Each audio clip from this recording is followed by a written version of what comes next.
yang memberikan kegembiraan, yang memberikan kebahagiaan.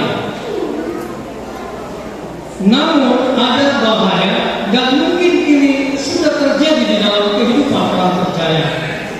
Natal hanya sekedar perayaan belaka. Tahun depan kita Natal lagi, tahun depannya kita Natal lagi. Setiap tahun ini rutinitas yang terjadi di dalam kehidupan orang percaya. Sehingga seringkali makna Natal menjadi bergeser, nilai-nilai Natal bergeser. Ketika kita merayakan Natal ada sukacita, kemudian pulang kembali kepada kehidupan sehari-hari, kehidupan kita jauh dari sukacita, jauh dari kegembiraan, jauh dari kebahagiaan. Kita kembali ke dalam kehidupan tanpa sukacita yang daripada Tuhan. Hidup kita cenderung kembali kepada kehidupan biasa, tidak lagi dan bahkan abai terhadap ibadah-ibadah yang Tuhan sudah tetapkan untuk di mana kita datang. Terutama hari Sabatnya Tuhan seringkali kita tidak datang. Inilah yang menjadi kecenderungan yang terjadi di dalam kehidupan orang percaya.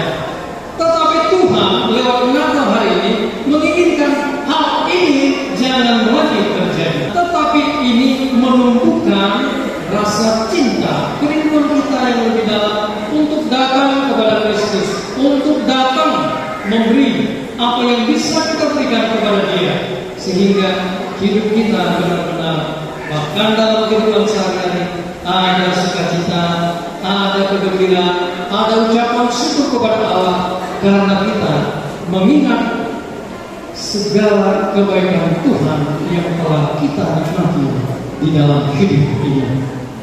Jemaat Tuhan yang terkasih, pada perayaan Natal tahun 2024 ini saya memberikan tema memaknai Natal dengan benar. Subtemanya, melalui Natal Roh Kudus berkarya menumbuhkan kesadaran dan kecintaan kita yang semakin dalam kepada Yesus Kristus Tuhan. Saudara yang terkasih, makna Natal yang benar akan menjadikan kita mengalami sebuah kemajuan dan pertumbuhan kerohanian yang semakin meningkat. Kalau yang benar itu bekerja dalam diri kita, tentulah itu akan memberikan dampak yang mengubahkan hidup kita, yang membuat kita semakin bersemangat, semakin setia di dalam menuju menyembah, berbakti kepada Tuhan kita yang lahir bagi kita, kemudian mati kayu salib memberikan kepada kita keselamatan. Jemaat yang terkasih, mari kita melihat, untuk kita melihat, mengalami Natal ini menjadi Natal yang berkenan di hadapan Tuhan, bukan hanya pada malam hari ini, bukan hanya pada tahun ini.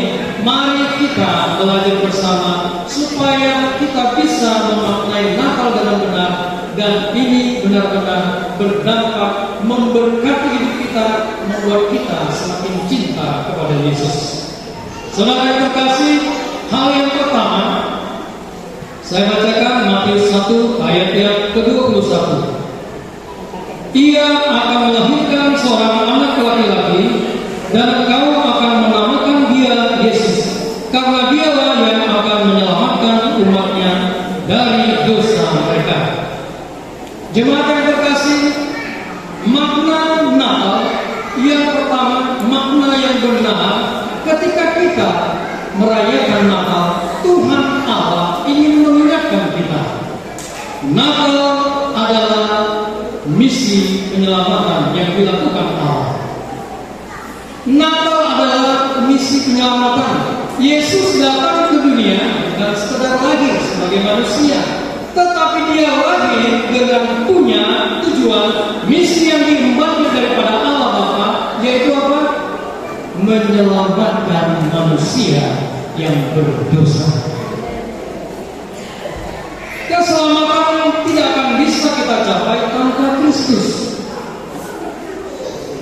Tadi sudah kita dengarkan, Natal tidak akan berarti apa-apa tanpa lahirnya Kristus di hati kita. Jadi misi penyelamatan, Tuhan ingin berkata, ketika Yesus datang ke dunia ini untuk menebus dosa-dosa manusia, kita manusia yang berdosa ini harus membuka hati kita untuk menerima dan mengizinkan Yesus untuk tinggal sebagai Tuhan dan Juru Selamat di dalam hidup kita. Misi penyelamatan Allah memberikan kita kehidupan yang kekal. Nah, saudara yang terkasih, saya bacakan Yohanes 3 ayat 16. Karena begitu besar kasih Allah akan dunia ini, sehingga Ia telah mengaruniakan Anaknya yang tunggal, supaya setiap orang yang percaya kepadanya tidak binasa, melainkan beroleh hidup yang kekal. Tuhan Allah di dalam Yesus Kristus yang datang lahir ke dunia ini memberikan sebuah hadiah bagi kita. Kita yang tadinya sebagai manusia berdosa sedang menuju kepada kematian yang kekal, Yesus datang meninggalkan kemuliaannya di surga, meninggalkan tahtanya, menjadi manusia, lahir kemudian mati untuk menebus dosa-dosa kita. Tuhan Yesus lahir ke dunia ini dengan misi yang sangat besar, misi yang daripada Allah untuk menyelamatkan manusia yang berdosa. Keselamatan hanya bisa kita terima bukan sekedar merayakan Natal, tetapi menjadikan Yesus lahir di hati kita, menerima Dia sebagai Tuhan dan Juru Selamat dalam hidup kita. Artinya, firman Tuhan ini berkata, kalau kita percaya Yesus bukan sekedar anak kecil, bayi yang lahir di Bethlehem, tetapi Yesus adalah Raja yang lahir untuk menyelamatkan manusia yang berdosa, kita terima di dalam hati kita, maka kita semua di tempat ini akan beroleh hidup yang kekal. Ini yang disediakan Tuhan Allah bagi kita lewat penebusan Yesus Kristus yang hari ini kelahirannya kita rayakan. Nah, kemudian apa yang harus kita lakukan? Apa yang Tuhan inginkan dalam hidup kita? Kalau misi penyelamatan telah kita terima, Yesus menjadi Tuhan dan Juru Selamat yang memberikan kehidupan yang kekal, maka Tuhan Allah menginginkan kita juga menyampaikan berita keselamatan ini, Injil keselamatan ini kepada orang-orang yang belum percaya, kepada orang-orang yang belum pernah mendengar atau tidak mengenal siapa Allah di dalam kehidupan mereka.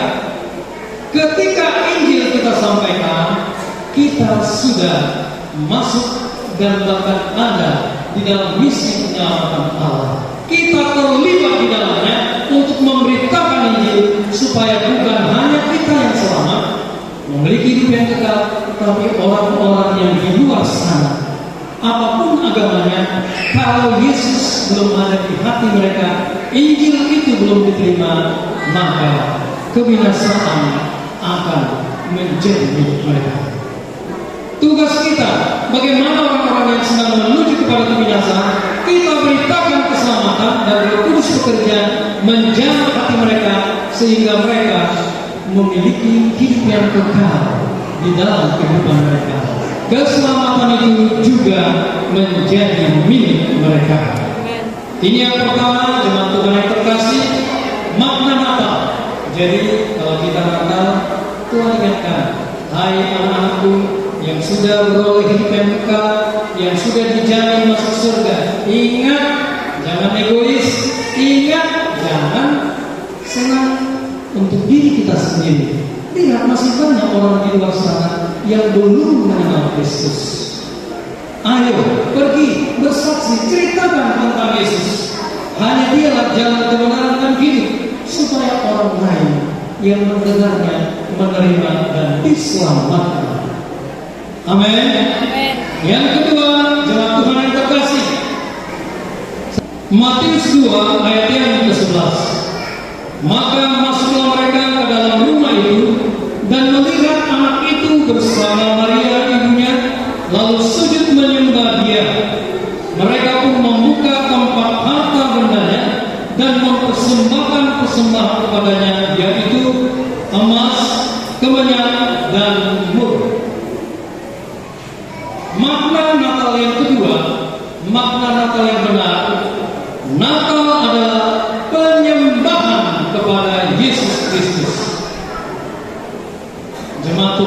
terkasih, perhatikan orang Majus dari timur, dari tempat yang jauh datang ke Yerusalem melihat bintang yang terang benderang sebagai petunjuk lahirnya seorang raja, lahirnya juru selamat di dunia ini.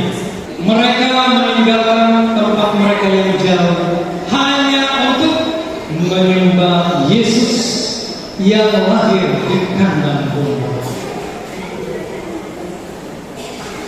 Mereka bukan hanya menyembah Yesus, tetapi ketika hati mereka mencari dan menemukan Yesus, melihat juru selamat itu, mereka menyembah. Tetapi juga di dalam penyembahan itu mereka menunjukkan betapa mereka bahagia, betapa mereka beruntung, dan mereka jauh-jauh sudah mempersiapkan emas, kemenyan, dan mur. Jadi Natal adalah penyembahan kepada Kristus yang diwujud nyatakan dengan memberi yang terbaik yang bisa kita berikan kepada Dia. Jadi jemaat Tuhan yang terkasih, Natal adalah penyembahan kepada Yesus. Di dalam Natal kita menyembah Yesus, tetapi juga orang-orang Majus ini menjadi petunjuk, ini menjadi sesuatu yang menggugah hati kita. Kalau mereka yang bukan umat Tuhan datang menyembah Allah, menyembah Raja dari segala raja, Juru Selamat Yesus Kristus, bukankah kita harus memiliki hati yang menyembah? Natal harus membuat kita datang ke gereja untuk menyembah Allah. Kita memang merayakan Natal bersukaria, tapi sukacita, kegembiraan kalau tanpa penyembahan kepada Allah, kalau tanpa memberi yang terbaik kepada Tuhan Allah, makna Natal menjadi sia-sia. Makna Natal menjadi bergeser dan fungsinya menjadi tidak seperti yang dikehendaki Allah. Jadi jemaat Tuhan, Natal ini ya Tuhan memberikan tantangan kepada kita. Ya, yang bawa dompet, yang bawa tas, Tuhan Yesus sedang kita rayakan ulang tahunnya. Kalau kita merayakan orang yang kita cintai, pacar kita, anak kita, orang tua kita, apa yang kita beri? Tentu yang terbaik. Amin.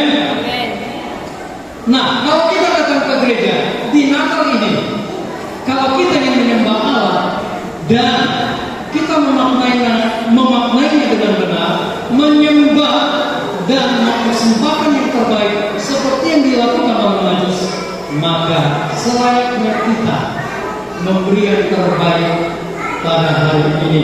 Tantangannya, kalau nanti dia dapat kolekte, jemaat Tuhan yang terkasih, maukah mau menerima tantangan yang terbaik? Amin. Saya sebenarnya merindukan sebelum datang ke sini sudah mempersiapkan persembahan. Tuhan tidak meminta emas, mur, dan kemenyan, tetapi Tuhan meminta apa yang terbaik yang bisa kamu berikan anak-anakku, yang bisa kamu berikan hai jemaatku yang telah menerima keselamatan di dalam Kristus. Apa yang terbaik? Jemaat Tuhan, memang tidak enak berbicara tentang uang, tetapi kita harus membicarakan itu sebagai persembahan kita yang terbaik. Amin. Ini tantangan. Biarlah ketika nanti persembahan kita sendiri yang komunikasi dengan Tuhan. Apa yang terbaik yang bisa kita berikan? Mau memberi yang terbaik sebagai wujud penyembahan kita kepada Kristus? Amin. Kayaknya cuma 3 orang. Mau memberi yang terbaik kepada Tuhan Yesus? Amin. Jemaat Tuhan dengarkan. Yesus memberikan nyawanya. Yesus mengosongkan dirinya menjadi anak manusia, kemudian ditinggalkannya kemuliaannya di surga hanya untuk menyelamatkan saya dan setiap kita. Oleh sebab itu, seharusnya tanpa disampaikan pun sebenarnya kalau kita sadar, jemaat Tuhan yang terkasih, pasti kita memberi yang terbaik. Amin. Amin. Ya, saya berharap kita memberi yang terbaik yang bisa kita berikan kepada Tuhan kita, kepada Yesus. Apa yang kita berikan yang terbaik, kalau meninggikan pengorbanannya, meninggalkan tahta kemuliaannya, lahir di dunia, melayani orang-orang yang sakit, terikat, yang dicobai dan bahkan dicengkeram oleh roh jahat, dibebaskan, dan kemudian kematiannya di kayu salib memberikan kita keselamatan. Jemaat Tuhan yang terkasih, seberapa banyak pun sebenarnya, seberapa besar pun jumlah uang yang kita berikan, sebenarnya tidak ada bandingnya ketika kita sadar bahwa kita diselamatkan dari kematian yang kekal dan diberikan hidup yang kekal. Amin. Amin. Jadi inilah yang Tuhan ingin sampaikan kepada kita. Natal adalah penyembahan kepada Yesus. Natal adalah persembahan yang terbaik kepada Yesus. Oke, yang selanjutnya, yang ketiga, Lukas 2 ayat 20. Maka kembalilah gembala-gembala itu sambil memuji dan memuliakan Allah karena segala sesuatu yang mereka dengar dan mereka lihat semuanya sesuai dengan apa yang telah dikatakan kepada mereka. Para gembala yang dianggap hina, yang dianggap sebelah mata oleh masyarakat pada saat itu, pekerjaan mereka adalah pekerjaan yang hina. Jemaat Tuhan, mereka ditemui oleh Allah lewat malaikat. Amin. Amin. Mereka yang hina, yang tidak terpandang, yang disepelekan, justru mereka lah yang dipilih oleh Tuhan. Dipilih oleh Tuhan untuk memberitakan kembali berita yang telah disampaikan malaikat, yaitu berita yang berkata, bagimulah lahir juru selamat hari ini di Bethlehem. Mereka yang hina diberikan penghargaan, mereka datang. Para malaikat datang. Allah menjemput mereka dan memilih mereka untuk pergi memberitakan berita keselamatan bahwa bayi yang lahir, raja di atas segala raja, sudah datang ke dunia untuk menyelamatkan manusia yang berdosa. Jemaat Tuhan, orang yang hina, orang yang rendah, yang tidak dipandang, justru Tuhan datang kepada mereka. Mungkin kita di Natal ini merasa kita tidak berharga. Kita merasa kehidupan kita sudah seperti kehidupan yang suram, tidak ada harapan, melakukan sesuatu tetapi tanpa hasil. Tuhan Allah berkata pada hari ini lewat firman, ada harapan yang diberikan kepada setiap kita.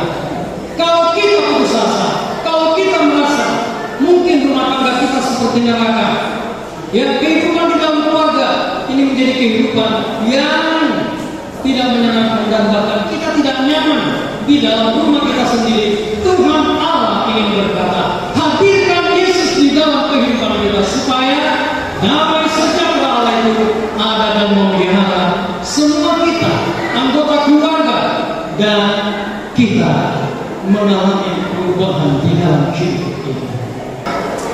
Lukas 2 ayat yang ke-15. Setelah malaikat-malaikat itu meninggalkan mereka dan kembali ke surga, gembala-gembala itu berkata seorang kepada yang lain, marilah kita pergi ke Bethlehem untuk melihat apa yang terjadi di sana, seperti yang diberitahukan Tuhan kepada kita. Perhatikan jemaat Tuhan, Tuhan Allah menemui mereka lewat malaikat, dan akhirnya mereka menjadi pemberita keselamatan. Mereka menyampaikan Injil, dan mereka setelah malaikat kembali ke surga, akhirnya mereka mengambil keputusan. Jemaat Tuhan, kalau Roh Kudus tidak menjamah para gembala, kalau Allah tidak menjamah hati mereka, saya percaya mereka hanya tinggal di padang, di tempat menggembala, dan tidak akan pergi ke Yerusalem, ke Bethlehem. Tetapi karena Allah datang menjemput dan kemuliaannya dinyatakan kepada para gembala, maka berubahlah hidup mereka. Hati mereka dijamah.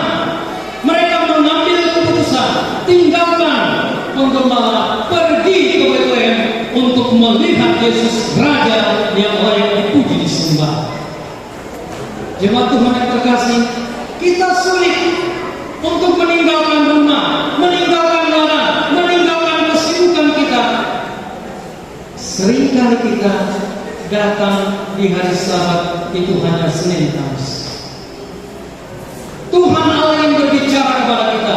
Gembala meninggalkan pekerjaan mereka, tempat penggembala mereka, hanya datang untuk sujud menyembah Yesus, melihat bayi yang lahir yang memiliki misi untuk menyelamatkan mereka, menyelamatkan dunia yang berdosa ini.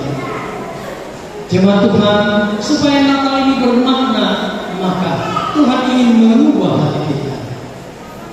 Saya rindu kita datang ke sini memang benar-benar kita merayakan Natal bersukacita bergembira, tetapi yang paling utama kita mengalami perubahan dalam hidup ini.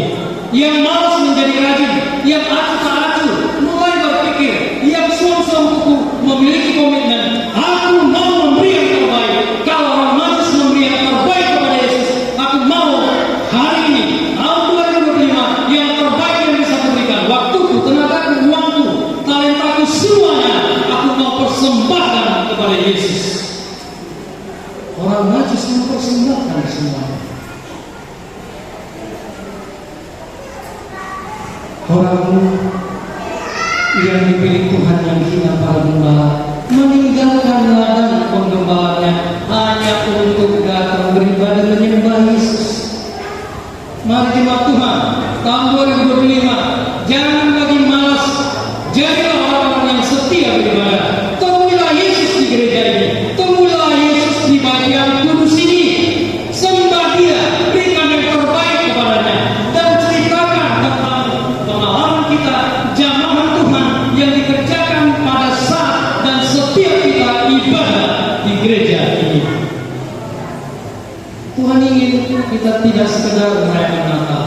Perayaan Natal harus bermakna mengubahkan kita, membuat kita lebih mencintai Tuhan. Kalau orang yang kita cintai pada saat ulang tahun yang terbaik kita berikan, kenapa kita tidak melakukannya lebih lagi? Karena Yesus telah memberikan segalanya, nyawanya, surga sudah disediakan. Jadi jemaat Tuhan yang terkasih, mari kita melihat para gembala mengalami transformasi, perubahan ulang dari rasa takut, dari rasa bimbang, dari ketidakpercayaan. Benar nggak raja itu lahir? Benar nggak bayi ini adalah raja yang menyelamatkan dunia? Akhirnya Roh Kudus menjala menggerakkan mereka pergi dan pulang penuh dengan sukacita sambil memuji memuliakan Allah di dalam hidup mereka. Artinya setelah mereka kembali ke tempat penggembala, terjadi perubahan, terjadi transformasi. Mereka menjadi orang-orang yang memiliki hati memuji menyembah Allah dan memberi yang terbaik yang mereka bisa lakukan. Tanggung jawab mereka sebagai seorang atau para gembala dilakukan lebih lagi karena mengingat mereka sudah bertemu dengan Yesus secara pribadi di dalam hidup mereka. Tuhan ingin perjumpaan secara pribadi pada malam hari ini terjadi di dalam hidup kita, maka perubahan terjadi dalam hidup kita, dan sesuai dengan firman Tuhan yang kita dengar ini, kita akan menjadi orang-orang yang semakin dalam mencintai Tuhan Yesus di dalam hidup kita.